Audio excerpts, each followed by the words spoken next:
पहला प्रश्न ये रहा, जिनका उच्चारण ऊपर के धातु पर जीभ लगाने से होता है उन्हें क्या कहते हैं?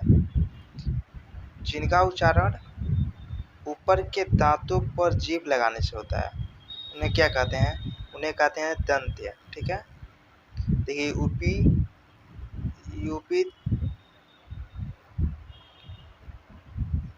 यूपी पेट में पूछा गया है, टेट में। ठीक है, अगला प्रश्न देखते हैं। अगला प्रश्न, ऊष्म व्यंजन किसे कहते हैं? अगला प्रश्न है, ऊष्म व्यंजन कहते हैं किसे कहते हैं? ऊष्म व्यंजन उसे कहते हैं जिससे कि हमारे मुख से ऊष्मा मतलब गर्म वायु आती हो, उसमें ऊष्म व्यंजन कहते हैं। ऊष्म व्यंजन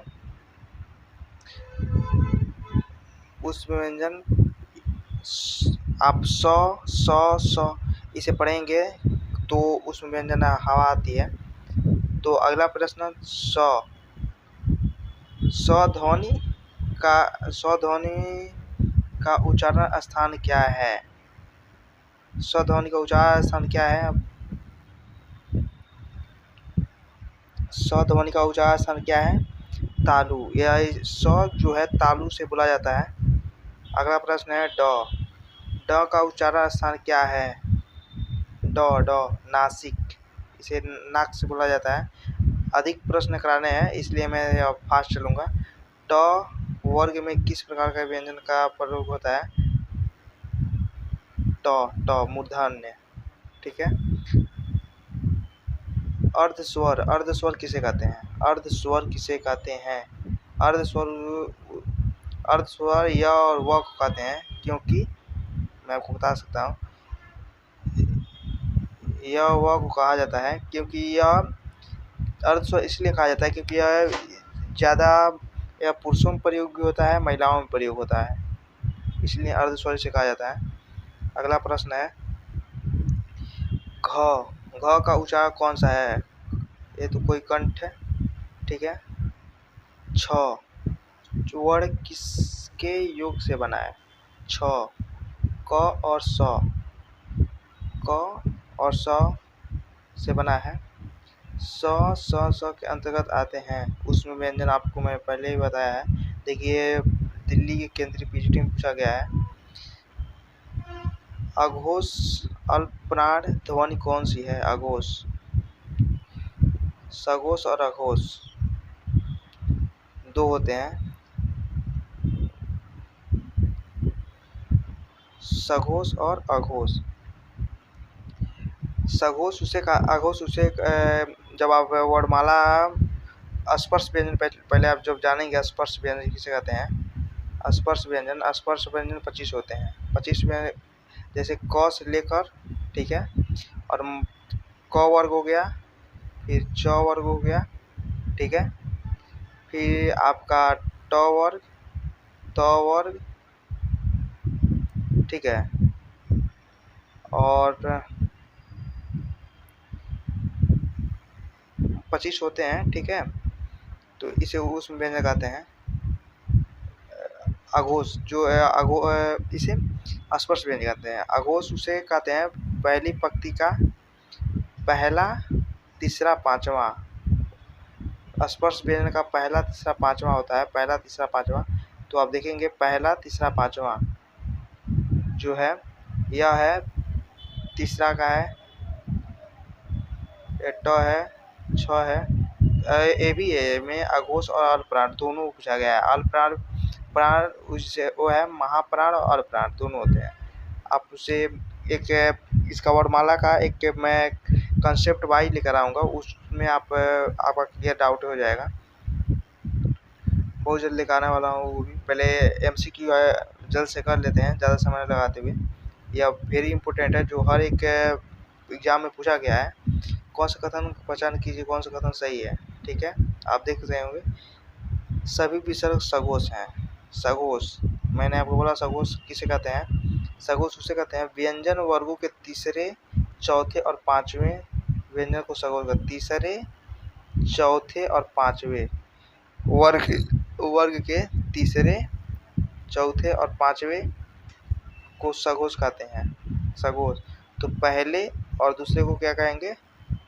अघोष कहेंगे। ठीक है, पहले और दूसरे को अघोष कहेंगे। ठीक है, और व्यंजन वर्गों के पहले और दूसरे व्यंजन को अघोष कहते हैं। वही मैं बोला हूँ, समस्त स्वर सघोष ध्वनि में आते हैं। व्यंजनों में नासिक व्यंजन कौन से है? जो अंग, जो पांचवा अक्षर होता है सब नासिक होते हैं। देखिए पांचवें अक्षर में आते हैं, ये पांचवा अक्षर में आएगा। ठीक है, फ का उच्चारण स्थान ओष्ठ होता है। फ आप बिना ओष्ठ से बोल ही नहीं सकते हैं। मैं अब फास्ट चलूंगा। ठीक है, इनमें संयुक्त व्यंजन कौन सा है? संयुक्त व्यंजन, संयुक्त व्यंजन य र ल व, तो इसमें तीसरा होगा वो। इसे क्या बोल रहा है? संयुक्त व्यंजन कौन सा है? अच्छा, क्या संयुक्त व्यंजन? य छत्र अज्ञा, इसे संयुक्त व्यंजन कहते हैं। य छत्र अज्ञा। ठीक है, इन्हें संयुक्त व्यंजन कहा जाता है। ठीक है, हिंदी वर्णमाला में स्वरों की कुल संख्या कितनी है? हिंदी वर्णमाला में स्वरों की संख्या कितनी है? 11।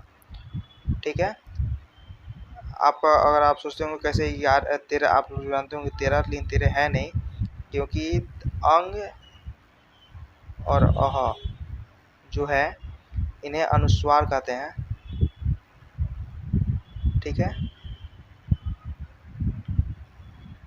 अलग अलग नाम हो जाता है। अनुनासिक शब्द का संबंध है नाक के द्वारा। ठीक है, कंठ ध्वनि का उच्चारण है क से। दंत अल्पप्राण अघोष वर्ण का उच्चारण कौन सा है? दंत अल्पप्राण, इसका त है। ठीक है, डी। अघोष महाप्राण ध्वनि है ख।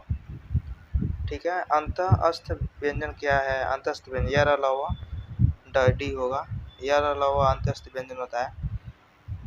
ठीक है, किस समूह में सभी स्वर दीर्घ हैं? किस समूह में सभी स्वर दीर्घ हैं? तो आप इसमें पहचान उसे कर सकते हैं। ठीक है, किस समूह के वर्णों का उच्चारण स्थान मूर्धा है? मूर्धा मतलब ट ठ ठ वाला। ठीक है, बी, यहाँ पे बी सही होगा। ठीक है,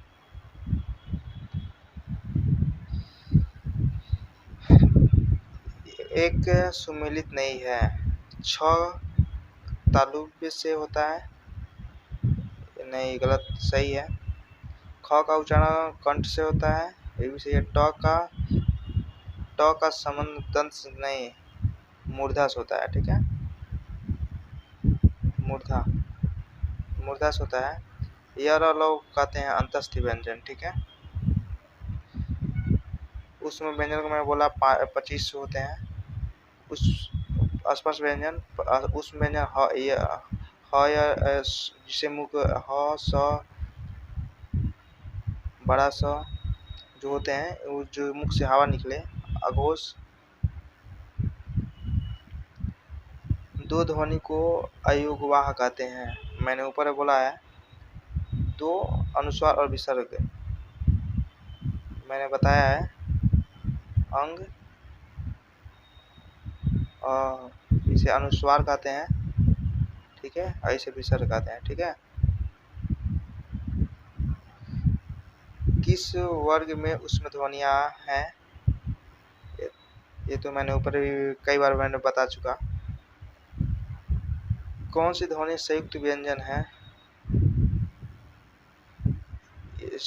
सॉरी, स्वर है। कौन सी वे स्वर हैं? कौन सी स्वर हैं? ध्वनियाँ स्वर हैं।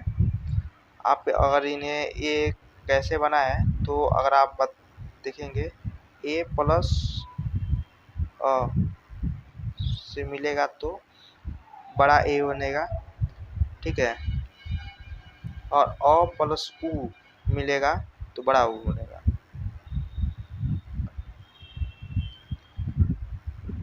प्लस छूट गया। संयुक्त व्यंजन कहलाता है, संयुक्त व्यंजन कहलाता है, डी होगा इसका, मैंने ऊपर बताया है 17 वाला। वर्ग की सभी ध्वनियां मूर्धन्य है, ड वर्ग का होता है, ठीक है। मैं आपको बता दे रहा हूँ, ठीक है।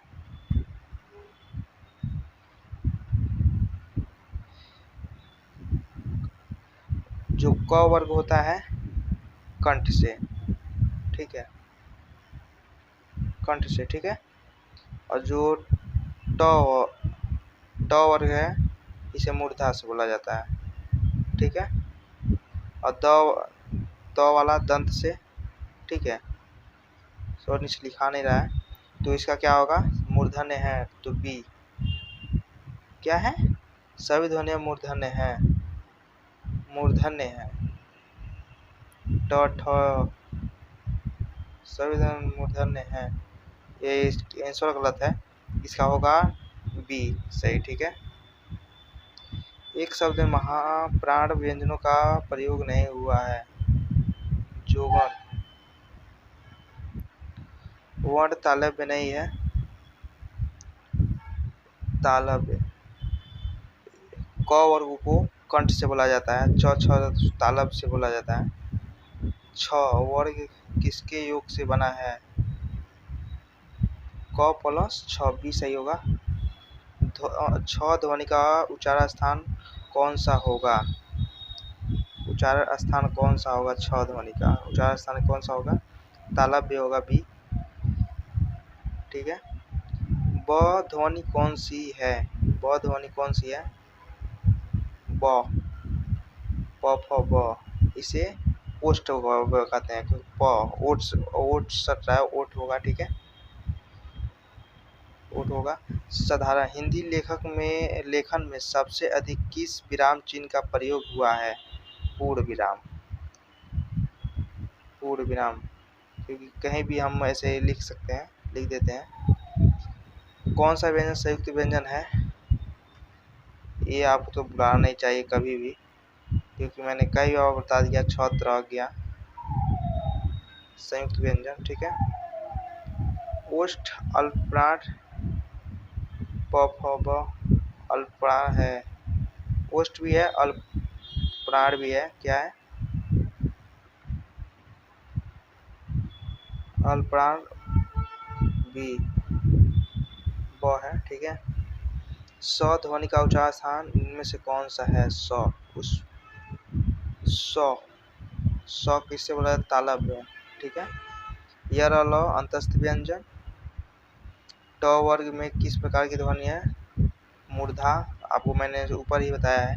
कौन सा वह उच्चारण की दृष्टि से दंत नहीं है, दंत जिसमें न, न नहीं होगा, नहीं ऊ, अच्छा दंत नहीं है, न तो ही करेगा ना, उसमें न में दंत आ ही रहा है, नासिक,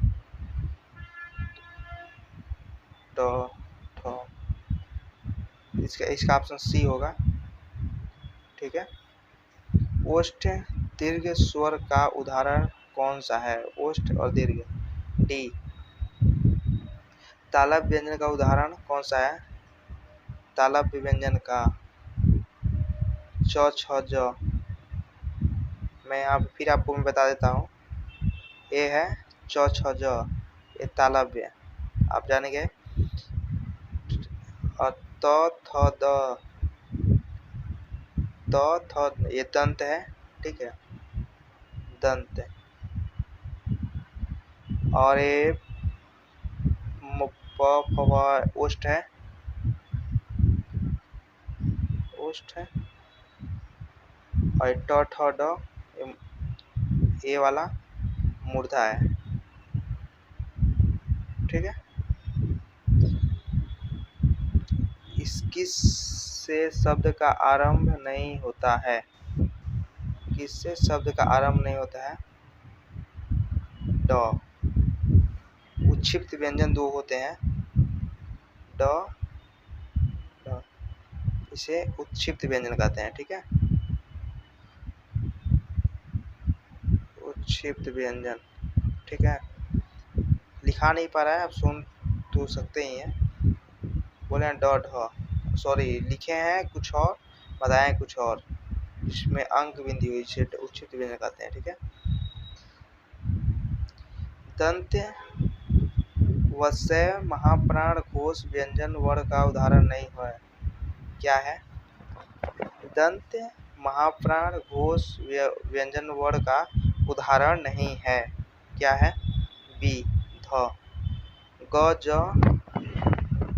छ च ट तालव्य महाप्राण घोष वर्ण कितने हैं, क्या है? तालव्य महाप्राण घोष वर्ण कितने हैं? एक भी नहीं है, क्योंकि तालव्य की बात करें तो तालव्य त थ द ये आता है, इसमें नहीं है, ठीक है। एक भी नहीं है। मूर्धा स्वर का कौन सा है? मूर्धा स्वर, मूर्धा, इसमें एक भी नहीं है। अच्छा ये ऋषि र, इसमें आ जा रहा है। उसमें व्यंजन है, ये तो आपको भूलना नहीं चाहिए कभी भी। उसमें व्यंजन इनमें कौन सा व्यंजन उसमें व्यंजन है? उसमें व्यंजन इसमें कोई नहीं है। अच्छा ह स, सॉरी ए है, ठीक है। किन वर्णों को व्यंजन कहा जाता है? किन वर्णों को व्यंजन कहा जाता है? जिनका उच्चारण स्वरों के वर्णों की सहायता से किया जाता है, जो बलाघात हो, जिसका उच्चारण संभव नहीं हो, जो कठिन से हो। ए, ठीक है। इनमें से कौन सा व्यंजन अंतस्थ व्यंजन है? यर अलावा ये पहला ही सही है, ठीक है। अगर आप चाहें तो इन प्रश्नों को रोक कर वीडियो रोक कर या पूरा कॉपी पूरा लिख सकते हैं, क्योंकि यह बेस्ट है, बहुत अधिक प्रश्न है। तो मैं अब अगला वीडियो लाऊंगा तो 50 से अधिक है, तो 150 है, तो मैं उतना कवर कराने का प्रयास करूंगा। चलिए मिलते हैं अगले वीडियो में। जय हिंद, जय भारत।